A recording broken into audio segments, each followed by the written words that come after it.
ప్రతి ఒక్కరు కూడా నిద్రపోకుండా కార్యకర్తలందరూ కూడా కష్టపడి గెలిపించి మన నీళ్ళ పార్లమెంట్ పంపిస్తే ఈ గజ్వేల్లో మన ఇలాంటి స్థానంలో ఉన్నవాడు మన తండ్రి కూడా అంతే విధంగా చూస్తారు. ఎందుకంటే ఇప్పుడు ఇక్కడ ఉన్న వ్యక్తి ఆయన అధిపత్యంలో ఉండేది కాన్స్టిట్యూన్సీ, అదే ఎంపీ అభ్యర్థి మన ఉండే మన అందరూ హుషారు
హనుమంతన్న ఉంటుంది, సురేఖ ఉంటుంది, అందరికన్నా మీద నర్సన్న అన్నాంటే ఉండి సైకిల్ మోటార్ మీద కాళ్ళతో అందరి మధ్యలో నర్సన్న వస్తుండ్రు.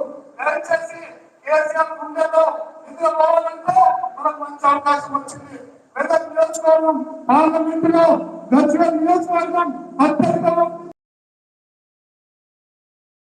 కేసీఆర్ బుద్ధి చెప్పాలి. నరేంద్ర మోడీ గుండెలో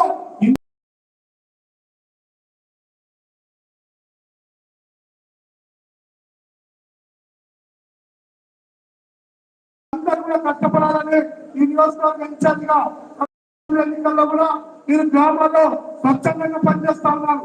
ఎన్నో కష్టాలు పడ్డారు. ఈ 10 ఏళ్ల నుంచి ఇంకో మన సుఖం వచ్చే రోజులు వచ్చినాయి. ఈ సుఖానికి గజ్వేల్ నియోజకవర్గంలో నర్సరీ చెప్తున్నాడు, కేసీఆర్ కన్నా ఒక్క వరకు ఎక్కువ తెచ్చి మన ప్రభుత్వం మీద మన సురేఖ దగ్గర హనుమంతుల దగ్గర